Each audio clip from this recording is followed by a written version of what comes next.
There's been a bit of a problem at Granville station. Lloyd, what's the problem here? Well, what we know so far is that a rail bridge, a train bridge at Granville has collapsed. We believe 3 people have been hurt. The police rescue squad are on the way. That's all we know at the moment. One of those days, huh? Meantime, extensive delays at... There's just bodies everywhere. Everywhere. I thought it was just the carriage under the bridge at first, but then I had a look on the other side of the bridge at the locomotive's on its side, and one carriage, all you can see is the floor of it. It's on its side. It's had the top ripped off. The others have jackknifed into it. It's just dreadful. Hey, ma'am, have you got somebody in there? I think so. Can I go and see? Can I go and see? What makes you think there's somebody in there? Well, it's the 8 o'clock train from Parramatta. Yeah. She always gets that train. Who's that? Jenny. Your daughter? Yes, and she hasn't arrived at work. I can't go down there. All my years as a journalist, I don't think I've ever seen anything quite like it. The carriage, from its normal height, has been compressed to a couple of metres thick. It compressed to a couple of metres thick? Yes, it's just an absolute mess. It's come straight down on a carriage here. Most of the carriage is underneath the bridge here. The news in brief, read by John Logan. An overhead road bridge has collapsed on an interurban train in Sydney's western suburbs, and as many as 200 people could be trapped. The Public Transport Commission said a short while ago the locomotive and 1 carriage is on its side, and another 2 carriages are trapped under the wreckage of the bridge. The accident occurred on the Bold Street overpass at Granville and involved the 6:09 train from Mount Victoria in the Blue Mountains. Gas is escaping from ruptured mains and electrical power lines have been brought down. Some injured have already been taken to Parramatta Hospital. All available police and ambulance personnel are on the scene. More details as they come to hand. Well, it's really pathetic here at the moment. There are relatives starting to arrive from up the line and from down the line. Many of them are just completely hysterical. I saw one lady, tears streaming from her eyes, ran up to a badly injured person on a stretcher and just pulling his arm and saying, "What time did it leave? What time did it leave?" Front carriage, were you? Yeah, the front carriage. I was underneath the seat, and I must have been knocked out for a second. I don't think I sustained any injuries because it wasn't covered in blood. What happened? I pulled somebody out.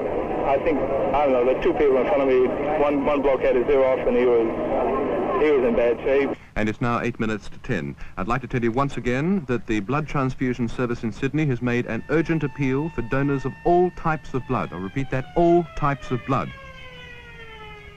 And I was there a little before 9 o'clock. There was this great scene, and I could see straight away how bad it was from the air. This gave me a pretty good picture of it, really. But before I'd arrived, almost all of the rescue squad had arrived. The whole squad was there and in action, and I just had time to see them and say, what a frightful mess this is. I remember asking, were there any alive? And there were people coming from everywhere. Once they told me there were live people there, and some of the rescue squad were already burrowing down underneath the main slab, cutting their way in with their equipment. Some of them were under there. They don't stand waiting for instructions.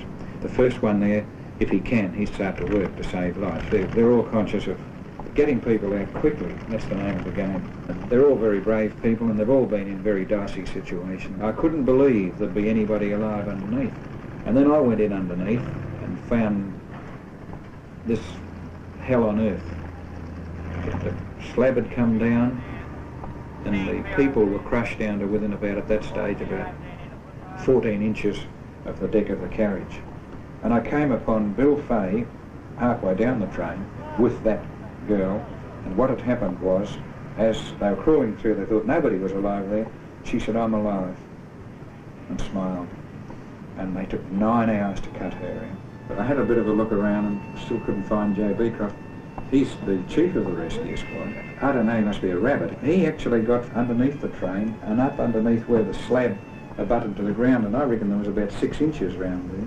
And a doctor got through with him too. And they found a man there alive, and they took several hours, about 6 hours, to get him out, and he's quite all right. And then we've got this bloody gas. Every one of these particular trains carries 2 bottles of LP gas because they go up the mountains. And this was to have a tremendous effect on me. If I use an oxy torch, it's bang on that I'll start a fire. And that really, that to me, grabbed me in a great sense of frustration. So everything had to be cut with carborundum saws, and we were 9 hours cutting these girls out. Then the slab came down. The slab shifted down 2 inches, even while our fellows were wedged in there, pitting 2 of our rescuers and crushing one of our porta-power outfits like butter. And this is when one of the doctors wanted one of our fellows to leave. He wouldn't leave, and neither would the doctor, because we got a few surprises. People speaking to us that later died, and an old fellow that said, "Don't worry any more about me." He said, I'm done for. He said, "You rescue the young people." Imagine that, he died. So I couldn't use oxy, and then I started to think, well, the only way is to cut it up with jackhammers and lift it out by slabs. And the moment we did that, we could knock this side of the bridge down.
Here is the national news from the ABC, read by Jeff Soper.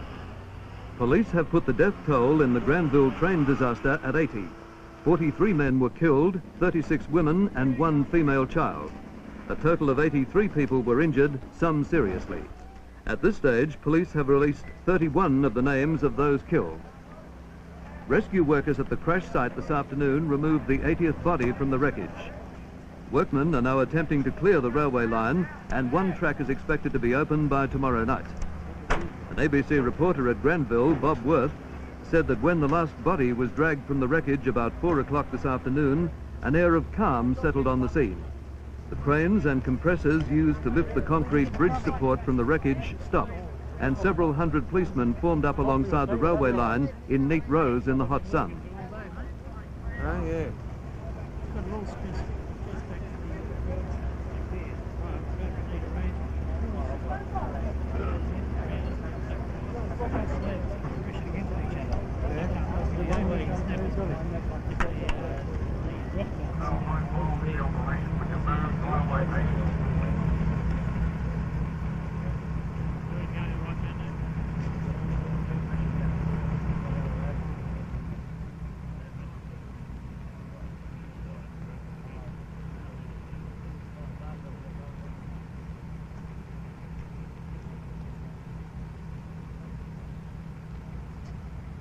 The Granville death toll rose to 82 today, with the deaths of 2 more victims in hospital.